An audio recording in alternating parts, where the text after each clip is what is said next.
بسم اللہ الرحمن الرحیم۔ السلام علیکم ورحمۃ اللہ وبرکاتہ۔ الحمدللہ رب العالمین، والصلاة والسلام علی اشرف الانبیاء والمرسلین نبینا محمد وعلی آلہ واصحابہ اجمعین، وبعد۔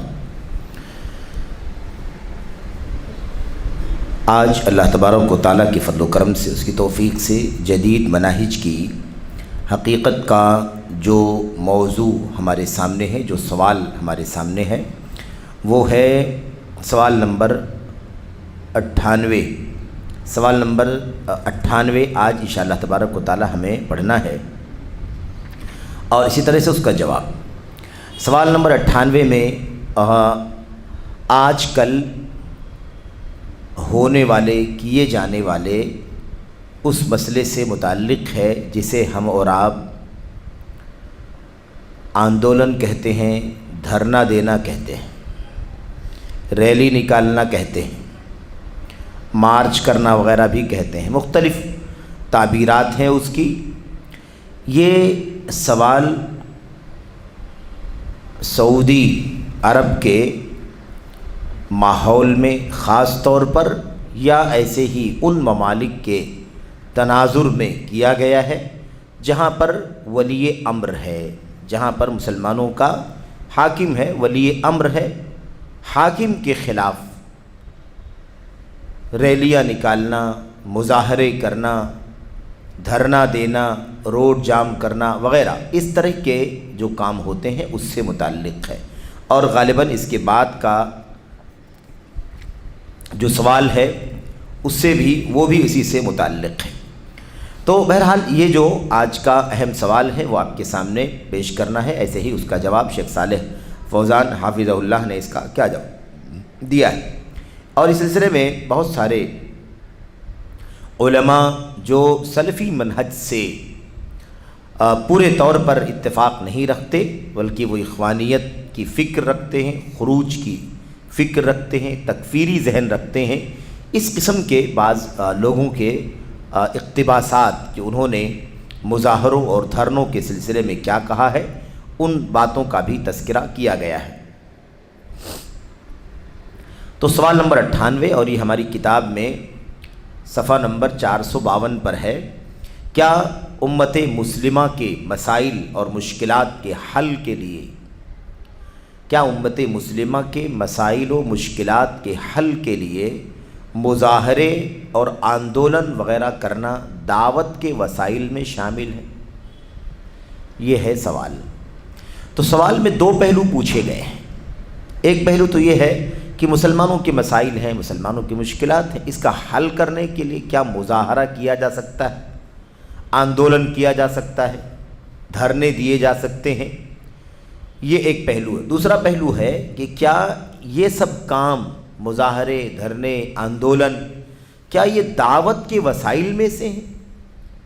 کیونکہ یہ بھی بہت بڑا شبہہ اور بہت بڑا فتنہ بن چکا ہے مسئلہ کہ اکثر و بیشتر لوگوں نے اپنی ہوس اور خواہشات نفسانی کو دعوت کے وسائل میں شمار کرنے کی کوشش کی۔ تو یہ دونوں پہلو ہمیں اور آپ کو ذہن میں رکھنا ہے۔ سوال اصل میں جب تک واضح نہ ہو جائے تب تک جواب کے پہلو واضح نہیں ہوتے۔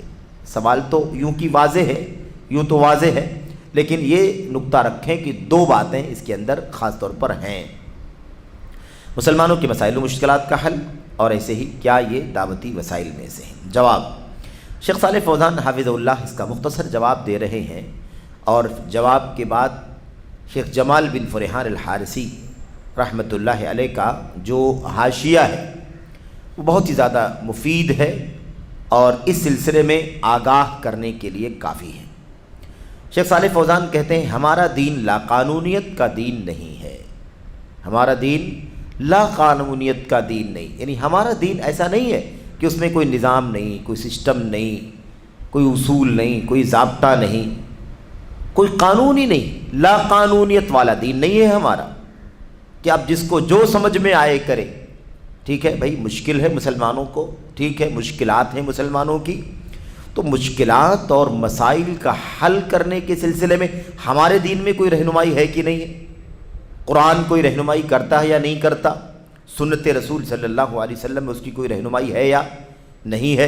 امت کے سلف صحابہ کرام تابعین خیر القرون کے لوگوں نے جب ان کے دور میں مسائل پیدا ہوئے، مشکلات پیدا ہوئیں، تو ہمارے اسلاف نے اپنے مسائل اور مشکلات کے حل کے لیے کیا کیا؟ تو کوئی نظام دین کے اندر ہے یا نہیں ہے؟ تو جو نظام ہے وہ نظام ہمیں بھی یہاں بھی عمل کرنے کی ضرورت ہے۔ وہی قرآن، وہی سنت، وہی صحابہ تابعین کا عمل جو ہے نا، وہ ہمارے لیے آئیڈیل اور نمونہ ہے۔ تو اب سوال جب یہ کیا جا رہا ہے کہ کیا مسلمانوں کے یا امت مسلمہ کے مسائل اور مشکلات کا حل کرنے کے لیے دھرنے دینا اور مظاہرے کرنا، اس کا کیا حکم ہے، کیا یہ جائز ہے؟ تو شیخ صالح فوزان کہتے ہیں کہ ایک بات جان لو، ہم جس دین کے ماننے والے ہیں اسلام کے، یہ لا قانونیت کا دین نہیں ہے کہ بس جب جو سمجھ میں آئے، جس کے سمجھ میں آئے وہ فوراً اس کا ایکشن لینا شروع کر دیں۔ ایک قانون ہے، ایک ضابطہ ہے، لِكُلٍّ جَعَلْنَا مِنْكُمْ شِرْعَةً وَمِنْهَاجًا، شریعت دی ہے اللہ تبارک و تعالیٰ نے، اس میں ضابطے ہیں، اور اس سے اچھا کوئی ضابطہ، اس سے اچھا کوئی نہج ہم اور آپ کبھی بھی کسی بھی دور میں کتنی بھی زیادہ دانشوری اور ذہانت ہو، لاجک کا پاور ہو، جینیس اور ٹیلنٹ ہو، اس سے اچھا حل ہم نہیں نکال سکتے۔ تو ہمارا دین لا قانونیت کا دین نہیں۔ یہ نقطہ اگر ہم اور آپ ذہن میں رکھیں، کسی بھی ایشو میں ہم یہ جانیں کہ اس ایشو میں بھی ہمارے دین کی طرف سے رہنمائی ہے، یہاں بھی اس نئے ایشو میں بھی ہمیں کچھ بھی کرنے کی اجازت نہیں ہے۔ کوئی قانون نہ ہو ایسا کہیں کوئی بھی پوائنٹ نہیں ہے دین اسلام کے اندر، ہر جگہ قانون ہے، ہر جگہ ضابطہ ہے، ہر جگہ رہنمائی ہے۔ اور میرے بھائیوں، نوجوان ساتھیوں، عزیزوں، یہ ہمارے دین کا امتیاز ہے کہ جب یہ دین آیا تھا تب بھی دنیا کے سارے مسائل اور مشکلات کا حل تھا۔ آج 14 صدیاں گزر گئی، 15ویں صدی میں ہم زندگی گزار رہے، آج بھی بلا ایک ذرہ کمی کے یہ دین اسلام ہمارے مسائل کا سولوشن اور حل رکھتا ہے، اور یہ کل بھی رکھے گا، سلسلہ چلتا رہے گا، قیامت آ جائے گی، کوئی ایسا ایشو پیدا نہیں ہوگا دنیا میں جس کا حل اور جس کا سولوشن اللہ تبارک و تعالیٰ کا یہ دین نہ پیش کرے۔ یہ ہمیں شرف اور سعادت کی بات ہے، ہمیں اپنے دلوں میں بہت اطمینان رکھنے کی ضرورت ہے کہ ہم جس دین کے ماننے والے، لا قانونیت نہیں ہے، اس کے اندر اصول ضابطہ ہے، قانون ہے، اس کے مطابق ہمیں عمل کرنا ہے۔ ہم انشاءاللہ تبارک و تعالیٰ دنیا میں بھی اور آخرت میں بھی کامیاب ہوں گے، کامران ہوں گے۔ تو یہ ذہن میں کبھی نہ آئے کہ ہمیں اپنے دماغ کا یہاں استعمال کرنا ہے، ہمیں اپنی لاجک کا استعمال کرنا ہے، ہمیں دانشوری کا استعمال کرنا ہے، ہمارے جی میں من میں جو آ رہا ہے وہ کرنا ہے، جو ایموشنل ہمارا ایکٹیو، جو ہماری مطلب ایکشن ہو سکتا ہے اسے یہاں پر لانا ہے۔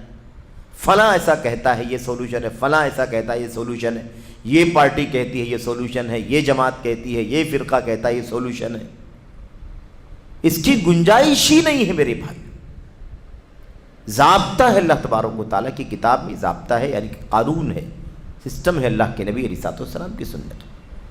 اس لیے ہمیں فوراً کوئی بھی ایشو آیا ہمیں پلٹنا ہے قرآن کی طرف، دیکھو اس کا کوئی حل ہے کہ نہیں، دیکھو سنت کو، اس میں کوئی حل ہے کہ نہیں، دیکھو نبی کے صحابہ زندگی گزار چکے ہیں، نبی کے صحابہ کا 110 سال تک آخری صحابی کی وفات ہوئی ہے، ان کے بعد تابعین کا دور، تبع تابعین کا دور، بعد میں ان کے بعد ائمہ، محدثین، علماء، فقہاء کا دور، اسلامی حکومتوں میں زندگی گزارنے والے ہمارے یہ مسلمان، ہمارے یہ لوگ تھے، کیسی زندگی گزاری؟ مسائل پیدا ہوئی یا نہیں پیدا ہوئی؟ مشکلات پیدا ہوئی کہ نہیں پیدا ہوئی ان کے دور میں؟ جب پیدا ہوئی تھی تو انہوں نے کیسے حل کیا تھا اس کا؟ یہ ہمارا طریقہ ہونا چاہیے۔ اس کے اہکاوے بہکاوے میں آ کر، اس کے ورغلانے میں آ کر، چلو دھرنا دو، چلو ریلی نکالو، چلو آندولن کرو، چلو مظاہرہ کرو، چلو جھنڈے نکالو، چلو شور مچاؤ، ہم نے اس کو سولوشن بنا لیا جو سولوشن نہیں ہے، جو اپنے آپ میں ایک مصیبت ہے، ایک مسئلہ اور ایک مشکل ہے۔ اصل نقطہ اچھی طرح سے سمجھنے کی ضرورت ہے۔ کیا کہا؟ اچھا، بلکہ ہمارا دین نظم و ضبط کا دین ہے، نظم یعنی نظام، ضابطہ، قانون کا دین ہے۔ سکون و وقار کا دین ہے۔ ہمارا دین کس کا دین ہے؟ اس کے اندر سکون ہے، وقار ہے، یعنی ہر چیز کو ایک ڈھنگ اور سلیقے سے انجام دینا ہے۔ کچھ بھی کرو جان چلی جائے، کچھ بھی کرو مال چلا جائے، کچھ بھی کرو آبرو جائے، کچھ بھی کرو بے پردگی ہو، کچھ بھی کرو، کوئی رزلٹ، کوئی اس کا نتیجہ، اس کا کنکلوژن کیا ہوگا، کوئی فکر نہ ہو، کچھ بھی کریں۔ ہمارا دین اس کا دین نہیں ہے۔ ہمارا دین ہر جگہ نظام کا دین ہے، اور سکون کے ساتھ وقار یعنی تہذیب، سلیقہ، اس کا دین ہے۔ کوئی ایسی جگہ آپ کو نہیں ملے گی جہاں پر بد نظمی ہو، ہر جگہ نظم ہے۔ مظاہرے اور آندولن مسلمانوں کا کام نہیں ہے۔ مظاہرے اور آندولن مسلمانوں کا کام نہیں ہے۔ مسلمان ان چیزوں کو جانتے بھی نہ تھے۔ دیکھو، اللہ کے نبی علیہ السلام کو دور مبارک گیا، ابو بکر صدیق رضی اللہ تعالیٰ عنہ کا، عمر بن خطاب کا، عثمان غنی کا، علی کا، حسن کا، حسین کا، معاویہ کا، اور اس کے بعد پوری خلافت بنو امیہ دیکھتے چلے جاؤ، بنو عباسیہ دیکھتے چلے جاؤ۔ مسلمانوں نے اس کو جانا ہی نہیں کہ یہ بھی کوئی طریقہ ہے کہ آندولن کرنا چاہیے۔ دھرنے دینے کا کوئی معاملہ ہے ہی نہیں، مسلمانوں کے ہاں یہ چیز معروف ہی نہیں ہے۔ تو جب یہ چیز مسلمانوں میں معروف ہی نہیں، مسلمانوں کو پتہ ہی نہیں ہے، جب بعد میں آنے والی چیز ہے، تو اس کو ہم اپنے مشکل کا، اپنے مسئلے کا حل کیسے بنا سکتے ہیں، اس کا سولوشن کیسے بنا سکتے ہیں؟ اس کا مطلب کہ ہمارے یہاں بے دینی ہے، ہمارے یہاں لا قانونیت ہے، ہم یہ نظام بھی نہیں جاننا چاہتے ہیں کہ قرآن میں، سنت میں، صحابہ اور تابعین کی سیرت میں ہمیں اس طرح کے ایشوز میں کیا سولوشن بتایا گیا۔ تو یہ معاملہ بہت ہی زیادہ پیچیدہ ہے کہ ہم یہ نہ سمجھیں کہ یہ جس کا نام لیا جا رہا ہے اس کی دلیل کیا ہے، اس کی کوئی اصل ہے کہ نہیں ہے، کہیں قرآن سنت میں اس کی رہنمائی ہے یا نہیں ہے۔ تو مظاہرے اور آندولن مسلمانوں کا کام نہیں ہے۔ مسلمان ان چیزوں کو جانتے بھی نہ تھے۔ سبحان اللہ۔ اگر کوئی ایسی بات ہو تو کوئی لائے، کوئی دلیل کہیں سے پیش کرے کہ ہاں مسلمانوں نے آندولن کیا تھا، کیسے کیسے مسائل ہوئے، اس کا یہ موقع نہیں ہے۔ کتنی کتنی ظلم کی داستانیں، ستم کے پہاڑ، سب کچھ ہوا، لیکن آندولن کرنے کا طریقہ، مظاہرے کرنے کا طریقہ پورے اس ماضی میں مسلمانوں میں پایا ہی نہیں جاتا۔ کوئی بھی اس کا ریفرنس نہیں، کوئی بھی اس کا حوالہ نہیں۔ دین اسلام تو سنجیدگی اور رحمت کا دین ہے۔ دین اسلام کس کا دین ہے؟ سنجیدگی کا، یعنی اطمینان کا، متانت کا دین ہے۔ شور نہیں بچاؤ، نارمل ہو جاؤ، اس کا سولوشن نارمل تلاش کرو، چلو بیٹھ کے بات کرو، لیٹر دو، میمورنڈم دو، یاد دہانی کراؤ، احساس دلاؤ، یہ ہے اس کا راستہ۔ تو دین اسلام سنجیدگی اور رحمت کا دین ہے۔ اس میں تشویش اور فتنہ انگیزی کا کوئی گزر نہیں ہے، یعنی کوئی ایسا قدم کی تشویش ہو جائے، الجھن ہو جائے، بے چینی ہو جائے، ہے نا، اور فتنہ پیدا ہونے والا معاملہ ہو جائے۔ اب ہم نے شور مچا دیا، فلاں ایشو آ گیا، اور ہم نے سوچا کہ اب حاکم وقت کے خلاف، مسلمانوں کے امیر کے خلاف کھڑے ہونا پڑے گا، چلو اس کے گھر کے سامنے گھیراؤ کر لیا جائے، چلو اس کے دفتر کے سامنے گھیراؤ کر لیا جائے، اور زبردستی کر کے اپنی بات منوا لیں گے۔ تو میرے بھائیوں، اسلام ایسی کوئی تعلیم نہیں دیتا جس میں تشویش و فتنہ پیدا ہونے والا معاملہ ہو۔ ابھی اور واضح ہوگا کہ آندولن، مظاہرے اور دھرنے کے نتیجے میں کیا کچھ کیا گیا ہے۔ ہم لوگ تو اپنے وطن میں، وطن عزیز ہندوستان میں بیٹھے ہوئے ہیں۔ عرب ممالک کی کچھ مثالیں یہاں پر شیخ نے دی، جو آندولن کرنے، دھرنے دینے، مظاہرے کرنے کے لیے لوگوں کو اکساتے، بھڑکاتے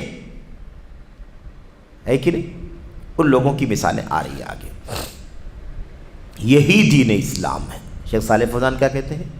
یہ دین اسلام سلامتی کا دین ہے، دین اسلام تابعداری کا دین ہے، دین اسلام امن کا دین ہے، عافیت کا دین ہے، دین اسلام جانوں کی حفاظت کے لیے آیا، دین اسلام مال کی حفاظت کے لیے آیا، دین اسلام آبرو کی حفاظت کرنے کے لیے آیا، دین اسلام دین کی عقیدے کی حفاظت کرنے کے لیے آیا، دین اسلام عقل کی حفاظت کرنے کے لیے آیا۔ 5 واجبات، 5 ضرورات خمس جس کو کہا جاتا ہے، جس کے بغیر انسان زندگی ڈھنگ سے گزار ہی نہیں سکتا۔ اس میں 3 چیز کیا ہے؟ جان، مال، آبرو، یہ تو واضح ہے، ہر آدمی اس کا نام لیتا ہے۔ ان سب سے پہلے کیا ہے؟ دین کی حفاظت۔ اللہ نے کفر سے ہٹا کر کے، شرک سے ہٹا کر کے خالص توحید کا پیغام دنیا کے سامنے عام کیا، بلکہ یہی توحید ہی اسٹارٹنگ ہے اس دنیا کی شروعات توحید پر ہوئی ہے۔ دنیا جب قائم ہوئی، اللہ نے انسانوں کو پیدا کیا، پہلے انسان حضرت آدم علیہ السلام، اور اس وقت کوئی شرک کا کوئی گزر ہی نہیں تھا، ساری دنیا اللہ تعالیٰ کی توحید پر قائم تھی۔ 1000 سال تک کوئی جھگڑا نہیں، کوئی شرک کا، کوئی کفر کا معاملہ تھا ہی نہیں۔ پیشانی صرف اللہ تبارک و تعالیٰ کے لیے تھی، سجدے اللہ کے لیے، سب کچھ اللہ تبارک و تعالیٰ کے لیے عبادت کے کام کیے جاتے تھے۔ 1000 سال کے بعد یہ بگاڑ آیا، تو شرک بعد میں آیا ہے، شرک طاری ہے، شرک بعد میں آنے والی چیز ہے۔ تو کیا ہوا بھائی؟ معاملہ کیا ہے؟ ہاں، بات یہ ہو رہی تھی کہ 5 ضرورات، تو ایمان کی حفاظت۔ اب شرک کے خلاف اللہ نے کیا فرمایا؟ شرک کرنے والے ہمیشہ کے لیے جہنمی، مرتد ہونے کی سزا قتل ہے۔ یعنی اللہ تبارک و تعالیٰ کیا بتانا چاہتا ہے؟ دین کی حفاظت، اور دین ایک ہی دین ہے، اللہ کی توحید۔ دین کتنا ہے؟ اصل دین ایک ہے، ان الدین عند اللہ الاسلام، دین ایک ہی ہے۔ دیننا واحد، دیننا واحد، ہمارا دین ایک ہے۔ آدم علیہ السلام سے لے کر کے نوح علیہ السلام تک، ان کے ابنا، بنو اسرائیل کے سارے انبیاء، بنو اسماعیل کے نبی محمد صلی اللہ علیہ وسلم، سب کے سب دیننا واحد، ہمارا دین ایک ہے، یعنی توحید کا دین ہے۔ سب نے لا الہ الا اللہ کی تعلیم دی، اس کے سوا کوئی تعلیم کسی کے پاس نہیں تھی، اس کے علاوہ کوئی تعلیم کسی کے پاس نہیں تھی۔ حضرت موسیٰ علیہ السلام نے اللہ تبارک و تعالیٰ سے کہا، اے اللہ مجھے کوئی ایسی بات سکھا دے، کوئی ایسی بات، کوئی ایسا کلمہ سکھا دے جسے پڑھ کر کے میں تجھے یاد کیا کروں اور تجھ سے مانگنے کے لیے اس بات کو وسیلہ بناؤں۔ تو اللہ تعالیٰ نے فرمایا، قل لا الہ الا اللہ۔ ٹھیک ہے موسیٰ، کہو لا الہ الا اللہ، لا الہ الا اللہ کہو۔ تو موسیٰ علیہ السلام نے کہا، یا ربی کل عبادک یقولون ھذا، اے اللہ میں کچھ خاص بات چاہتا ہوں، یہ کلمہ لا الہ الا اللہ تو تیرے سارے بندے بولتے ہیں، سارے بندے لا الہ الا اللہ بولتے ہیں، میں کچھ خصوصی بات اللہ تجھ سے چاہتا ہوں کہ تو مجھے بہت خاص کوئی بات سکھا دے، جسے پڑھ کر کے، جسے بول کر کے میں تجھے یاد کیا کروں اور اس کے ذریعے تجھ سے دعا کیا کروں۔ لا الہ الا اللہ، اے اللہ یہ کلمہ تو تیرے سارے بندے بولتے ہیں، مجھے کچھ خاص چاہیے جس کے لیے میں درخواست کر رہا ہوں۔ تو اللہ تبارک و تعالیٰ نے کیا فرمایا، اے موسیٰ لو ان السماوات السبع وعامرہن غیری والارضین السبع وعامرہن غیری، سارے 7 آسمان اور 7 آسمانوں کی ساری آبادیاں جو اندر جو کچھ ہے، 7 زمینیں اور ان کے اندر جو کچھ ہیں، لو وضعت فی کفۃ، یہ سب کے سب ایک پلڑے میں رکھ دی جائیں۔ ترازو ہے، آج کل تو ڈیجیٹل ہو گیا ہے، لیکن ترازو آپ سمجھیں، ترازو کی ایک پلڑے میں رکھ دی جائیں، 7 آسمان اور بیچ کی ساری مخلوقات، 7 زمینیں اور بیچ کی ساری مخلوقات، غیری، اللہ تعالیٰ نے فرمایا میرے علاوہ، کیونکہ 7ویں آسمان کے اوپر اللہ تبارک و تعالیٰ کا عرش ہے کہ نہیں، تو عامرہن یا عامرہن، اس کی آبادیاں جو کچھ بھی ہیں آسمانوں میں، جو کچھ بھی بسنے رہنے والے ہیں، ان سب کے سمیت غیری، میرے علاوہ، کیونکہ وہ کلمہ تو اللہ کی وحدانیت کا اعلان کرنے کے لیے۔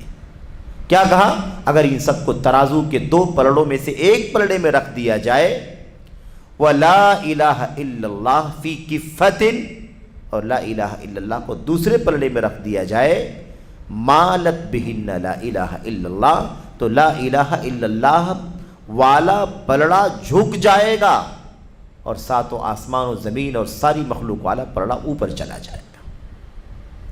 موسیٰ کیا سمجھتے ہو لا الہ الا؟ تو سب کی دعوت کیا تھی؟ لا الہ۔ اس کی حفاظت کی اللہ تبارک و تعالی، اس لیے شرک کو حرام کیا، کفر کو حرام کیا، نفاق کو حرام کیا، اس کی سزا آخرت، دنیا میں آخرت میں اللہ تبارک و تعالی نے بتلائی تاکہ کوئی اپنے دین کو بگاڑنے کی کوشش نہ کر سکے، ہر شخص اللہ کی توحید کے دین پر قائم رہے۔ اور اس کے بعد دوسری چیز کیا ہے؟ عقل کی حفاظت۔ یہ توحید کی ہو گئی نہیں، دین کی حفاظت، اور بقیہ یہ جان، مال اور آبرو، 4 ہو گئے، اور 5ویں چیز کیا باقی بچتی ہے؟ عقل کی حفاظت۔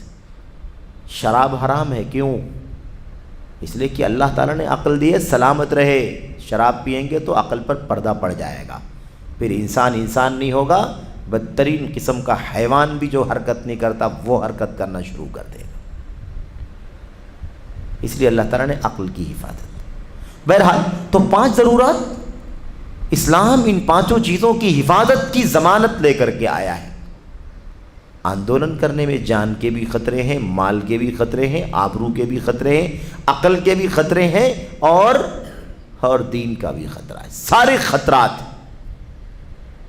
اس لیے یہ آندولن تو اللہ تبارک و تعالیٰ کے دین سے کوئی لینا دینا، اصل میں یہ دین سے لینا دینا نہیں ہے۔ حقوق کیا کہا؟ یہی دین اسلام ہے۔ حقوق تو اس طریقے کے علاوہ شرعی مطالبہ اور شرعی طریقوں سے بھی حاصل کیے جا سکتے ہیں۔ ظلم ہو رہا ہے، زیادتی ہو رہی ہے، حق نہیں مل رہا ہے ہم کو، ہمارے رائٹس نہیں مل رہے ہم کو، اسلامی حکومتوں کی بات چل رہی، جہاں ولی امر ہے، ٹھیک ہے، یہاں اپنے ملک اور وطن کی بات بھی آئے گی ابھی آگے، لیکن ابھی جو بات چل رہی ہے، سوال اور اس کا جواب، یہ کس سے متعلق ہے؟ یہ ولی امر، مسلمانوں کے حقوق کے حاکم، اور نظام جہاں اسلام کا چلتا ہو یا مسلمانوں کا ولی امر ہو، اس کی بات چل رہی ہے۔ حقوق نہیں دے رہا ہے۔ حقوق حاصل کرنے کے لیے آندولن کرنے کی، مظاہرے کرنے کی کیا ضرورت ہے؟ حقوق حاصل کرنے کے لیے، رائٹس حاصل کرنے کے لیے اس کے علاوہ بھی تو اور شرعی طریقے ہیں کہ نہیں ہیں؟ اور بھی شرعی طریقے ہیں، ان شرعی طریقوں سے اپنے حقوق کا حصول کیا جا سکتا ہے۔ کیا کہا؟ آگے دیکھیے، یہ مظاہرے، یہ دھرنے اور مارچ بڑے فتنے جنم دیتے ہیں، اس سے جانیں جاتی ہیں اور اموال برباد ہوتے ہیں، یہ تمام طریقے، اور لہٰذا یہ تمام چیزیں ناجائز ہیں۔ شیخ صالح فوزان حفظہ اللہ کا جو جواب ہے وہ بالکل اصولی جواب ہے، اور ہمیں یہی بنیادی جواب ہمیشہ اپنے ذہن و دماغ میں رکھنا چاہیے، ہمیشہ۔ وہاں بھی جہاں اسلامی نظام ہے اور جہاں ہم ہیں وہاں بھی ہمیں اصل یہی سمجھنا چاہیے۔ اصل کیا سمجھنا چاہیے؟ اصل یہی سمجھنا چاہیے کہ ہمیں آندولن کرنے سے فائدہ نہیں ملے گا، نقصان ہوگا، ٹھیک ہے۔ اسی کے ساتھ ساتھ یہ بات نہیں ہونی چاہیے اگر ایسا ہو مگر ویسا ہو تو آندولن کرنا چاہیے، یہ بات ابھی نہیں کرنی چاہیے۔ اب اگر ہمارے ملک میں جہاں جمہوری نظام ہے، اسلامی نظام نہیں ہے، مسلمانوں کا ولی امر اور حاکم نہیں ہے، بلکہ ہم ایک ڈیموکریسی میں زندگی گزارتے ہیں، تو یہاں کا جو نظام ہے، جو اسلام کا نظام نہیں ہے، یہاں کے کانسٹیٹیوشن میں، یہاں کے آئین میں جو کچھ لکھا ہوا ہے، اگر اس کے اندر لکھا ہوا ہے کہ آندولن کر سکتے ہیں، مظاہرے کر سکتے ہیں، اور وہ بھی پرامن، کیسے؟ پرامن، تو اب یہاں اس کی اجازت ضرور ہے، لیکن ہم اللہ تبارک و تعالیٰ کے دین میں بھی پڑھ چکے ہیں کہ مظاہرے، آندولن، اعتصامات اور دھرنے اور مارچ کا کیا حکم ہے۔ اس لیے ہمیں کیا کرنا چاہیے؟ ہمیں وہ بات یاد رکھنا چاہیے کہ مظاہرے ٹھیک ہے ہمارے ملک کے قانون میں جائز ہیں، لیکن ہمیں یہ جان کے رکھنا ہے کہ اس کی طرف جلدی سے آنے کی ضرورت نہیں ہے۔ کب آئیں گے؟ اب نمبر 1 پہلی بات تو یہ کہ ملک کے آئین میں اس کی اجازت ہے، لیکن شریعت میں تو مشکل ہے نا۔ ملک میں اجازت ہے، آئین میں اجازت ہے، لیکن اگر آئین کی اجازت کے نام پر باہر نکلے، جان گئی تو، آبرو لٹی تو کیا ہوگا؟ مال گیا تو کیا ہوگا؟ خطرات ہیں، مشکلات پریشانیاں بڑھ گئیں تو اس کا سولوشن کیا ہوگا؟ ہمیں اس کے لیے فکر کرنے کی نہیں کرنی ہے۔ کیوں فکر کرنی ہے؟ فکر اس لیے کرنی ہے کہ ملک کا قانون ٹھیک ہے، ضرور ہے کہ یہاں پر کر سکتے ہیں ہم، لیکن اللہ تبارک و تعالیٰ کا دین 5 ضرورات کی حفاظت کرنے کے لیے آیا ہے۔ وہ حفاظت یہاں رہے گی یا چلی جائے گی؟ ہماری ذمہ داری بنتی ہے کہ نہیں بنتی ہے یہ؟ اس لیے اسی کے ساتھ ساتھ اس کو کلیئر نہیں کر دینا چاہیے کہ بس ہمارے ملک میں آزادی ہے تو سب آندولن کرنے کے لیے نکلو۔ نہیں، یہ مطلب نہیں ہے اس کا، یہ مطلب نہیں ہے۔ ملک میں اجازت ہے تو ملک میں اجازت ہے، شریعت میں کیا ہے؟ تو دونوں چیزوں کو سمجھنے کی ضرورت ہے۔ اس لیے مظاہرے آندولن کا اصل حکم ہے کہ اسے اسلام میں کوئی بھی، اسلام میں مسلمانوں میں اس کی کوئی پہچان نہیں ہے ہی نہیں، کسی نے جانا ہی نہیں۔ اب کوئی وقت آئے، کوئی ایسا ایشو آئے اور سارے ہمارے بڑے اکابرین علماء اور ذمہ داران اور قائدین اگر یہ سمجھتے ہوں اپنی حکمت سے، اپنی بصیرت سے اور اپنی ریسپانسبلٹی کی ادائیگی کے اعتبار سے کہ اس پوائنٹ پر پرامن مظاہرہ کرنا کچھ کارآمد ہو سکتا ہے، جس میں جان کے خطرے نہیں ہے، مال کے خطرے نہیں ہے، آبرو کے خطرے نہیں ہیں اور دیگر نقصانات کا امکان نہیں ہے، ساری سیفٹی سیکورٹی طے کر لی گئی ہے، خیر کی امید ہے اور شر نہ آنے کی امید ہے، تو ہم اس وقت اس ایشو میں اپنے علماء کی قیادت میں جیسے ہمارے بڑے اس کی رہنمائی کریں گے اس وقت وہ ہم کام کریں گے۔ لیکن ایک کامن فیصلہ کر دینا کہ یہاں تو نہیں منع ہے، یہاں تو ہمارا حق لینے کے لیے ہم کو یہی کرنا چاہیے، جا کے دیکھو ناعاقبت اندیشی کے نتیجے میں کتنے نوجوان اپنے بچوں سے، اپنے ماں باپ سے محروم جیل کی سلاخوں کے پیچھے ہیں۔ رزلٹ کیا ہے؟ نتیجہ کیا ہے؟ اب نہیں سمجھ میں آتا کہ نتیجہ تو کچھ نہیں حاصل ہوا، نقصان یہ ہو گیا۔ سمجھ رہے ہیں نا؟ اس لیے ایسے آزادانہ بات نہیں کرنا چاہیے، اتنی بات سمجھنی چاہیے کہ اصل یہ ہے کہ اس کی گنجائش نہیں ہے۔ پھر اب اضطراری صورت، حالات اور ظروف کی مشکلات، نازک صورتحال، پھر ہمارے اپنے جو کبار ہیں ان کی رہنمائی، قانونی پرمیشن، اجازت، کنڈیشن، ساری چیزوں کی رعایت کرنے کے ساتھ خیر کا پہلو اگر غالب ہوگا اور حق ملنے کی امید ہوگی، شر کا پہلو معدوم ہوگا، مفقود ہوگا، تو اللہ تبارک و تعالیٰ کی ذات سے امید ہے کہ اس وقت اس کی گنجائش نکلے گی مجبوری کی صورتحال میں۔ لیکن اس کو کامن نہیں کرنا ہے۔ اسلامی نظام میں تو آندولن نہیں ہے، لیکن جمہوری نظام میں آندولن ہے۔ معاملہ اسلامی نظام، جمہوری نظام کے علاوہ اسلام اور مسلمان کس چیز کے پابند ہیں، انہیں بھی تو دیکھنا ہے کہ نہیں دیکھنا، جان مال آبرو کی حفاظت ہو رہی ہے کہ نہیں ہو رہی ہے۔ کتنے ایسے واقعات ہیں میرے بھائیوں، کتنی خطرناک ہمارے سامنے صورتحال پیش آئی ہے۔ پھر مردوں کے ساتھ عورتیں بھی ہیں، مردوں کے ساتھ بچے بھی ہیں، بڑی تعداد میں جوان ہیں، سب چاہ رہے ہیں، اللہ جانے کیا حال ہوگا، کیا نتیجہ نکلے گا۔ یہ سب مسئلے کتنا پیچیدہ ہے۔ اچھا، یہ تو ہو گئی بات شیخ صالح بن فوزان بن عبداللہ الفوزان حافظ اللہ کا جواب اور اس سے متعلق باتیں۔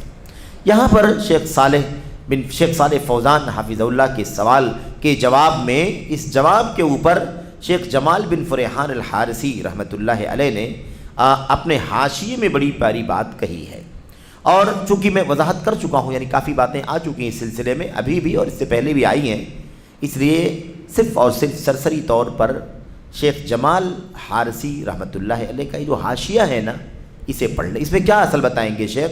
اس میں بتائیں گے کہ آندولن اور مظاہرے نہیں ہے اسلام میں، لیکن اس کے باوجود ان علماء نے، ان دعات نے جو فتنہ انگیزی کرنے کے قائل ہیں یا ایسے ہی مسلم حکمران کے خلاف بغاوت کا جھنڈا اٹھانے کے قائل ہیں، لوگوں کو بھڑکانے اکسانے کے قائل ہیں، یعنی اخوانی فکر کے لوگ، تکفیری اور خارجی فکر کے لوگ جو ہیں، اس قسم کے لوگوں نے، یا ایسے ہی، اور اگلے سوال کے جواب میں بات آئے گی، اس سے پہلے اشارہ آیا ہے، حدادی فرقہ جو باہر آ کر کے نہیں بھڑکاتا ہے لیکن بھڑکانے کے کام کو پسند کرتا ہے، اس کی پذیرائی کرتا ہے، اس کی حوصلہ افزائی کرتا ہے، بیٹھے رہتا ہے گھر کے اندر لیکن ساتھ دیتا ہے اندرونی۔ یہ حدادیوں کا فرقہ ہے۔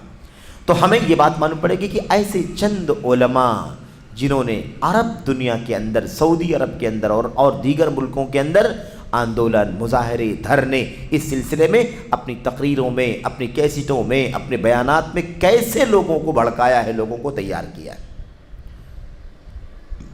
کہتے ہیں یقیناً جزائر میں ہونے والی کشاکش، جزائر میں بہت کچھ مسائل پیدا ہوئے، اس کی تاریخ ماضی بالکل قریب میں آپ سب جانتے ہیں کیا کیا ہوا۔